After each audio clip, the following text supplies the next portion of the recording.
हरियाणा में विधानसभा चुनाव के बाद महाराष्ट्र और झारखंड विधानसभा चुनाव को लेकर बीजेपी एक्शन मोड में है। सीट शेयरिंग के साथ ही तमाम मसलों पर पार्टी में मंथन चल रहा है। अब खबर है कि झारखंड में बीजेपी हर हाल में जीत दर्ज करना चाहती है, जिसको लेकर पार्टी मेगा प्लान भी बना रही है। ऐसे में असम के मुख्यमंत्री हेमंत बिस्वा शर्मा को यहाँ का चुनाव सह प्रभारी बनाया गया है। वो लगातार मीटिंग कर रहे हैं, चुनावी तैयारियों का जायजा ले रहे हैं।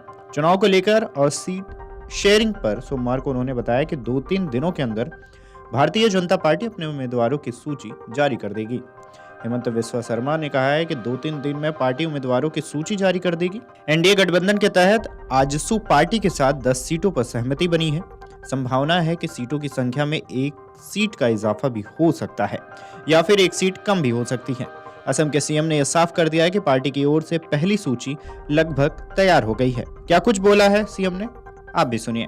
मैं आपको बताता हूँ, 81 सीट है। 10% सीट में हमें हमारा जो पहले कोई समय में बीजेपी में था, कोई कारण में पार्टी छोड़ के गए थे, वो लोगों को लाना हमारा काम है। हर इलेक्शन में पार्टी को मजबूती देना है। लेकिन जो हमारा कोर सीट है, अगर 81 सीट को आप अलायंस का बात 70 में रह जाए, 70 में हम बाहर से लाऊंगा तो कितना को लाऊंगा, पास या से, उससे तो ज्यादा नहीं होगा। लेकिन बाकी पार्टी भी इतना ही करते हैं, ये तो चलते रहते हैं।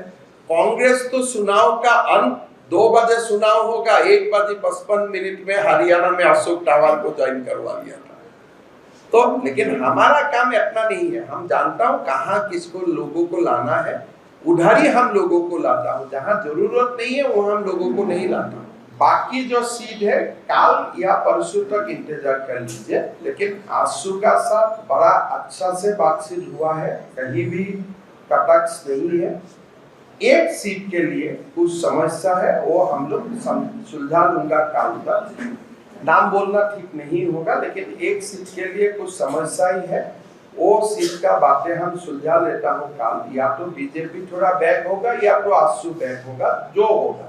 लेकिन अलायंस भी होगा और एक साथ चुनाव भी लड़ा जाएगा। वही जनता दल यूनाइटेड को लेकर उन्होंने कहा है कि जेडीयू के साथ 2 सीटों पर बातचीत चल रही है। लोक जनशक्ति पार्टी रामविलास गुट के साथ भी एनडीए गठबंधन के तहत बातचीत चल रही है। चुनाव से प्रभारी ने कहा है कि इलेक्शन कमीशन की ओर से विधानसभा चुनाव की तारीखों की घोषणा के बाद ही पार्टी उम्मीदवारों की सूची जारी करेगी। हमें निर्वाचन आयोग की घोषणा का इंतजार है। बता दें कि असम के सीएम ने कहा है कि 5-6 सीटों को छोड़कर करीबन सभी सीटों पर उम्मीदवारों के नाम को अंतिम रूप दिया जा चुका है। बचे हुए नामों पर जल्द ही फैसला लिया जाएगा। उन्होंने कहा है कि मंगलवार को चुनाव समिति एक बार फिर बैठक करेगी। इसके बाद संसदीय बोर्ड की बैठक होगी। राज्य की 81 सीटों पर इस साल चुनाव है। मौजूदा विधानसभा का कार्यालय 5 जनवरी 2025 को पूरा हो जाएगा। खैर बता दें कि लोकसभा चुनाव के बाद होने जा रहे यहाँ के चुनाव के दिलचस्प होने की उम्मीद जताई जा रही है। मीडिया रिपोर्ट्स की माने तो महाराष्ट्र और झारखंड में विधानसभा चुनाव की घोषणा इसी हफ्ते हो सकती है। महाराष्ट्र में 1 या 2 चरण में मतदान कराया जाएगा। ज्यादातर संभावना है कि एक चरण में पूरे राज्य में चुनाव कराए जाएं। इससे पहले 2 से 3 चरणों में चुनाव कराए जाते रहे हैं। महाराष्ट्र में 26 नवंबर और झारखंड में 29 दिसंबर को सरकार का कार्यालय खत्म हो जाएगा।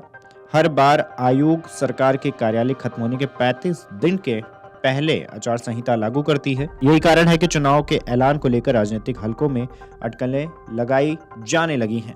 तो ऐसे में चुनाव को लेकर धड़कनें और तेज हो गई हैं।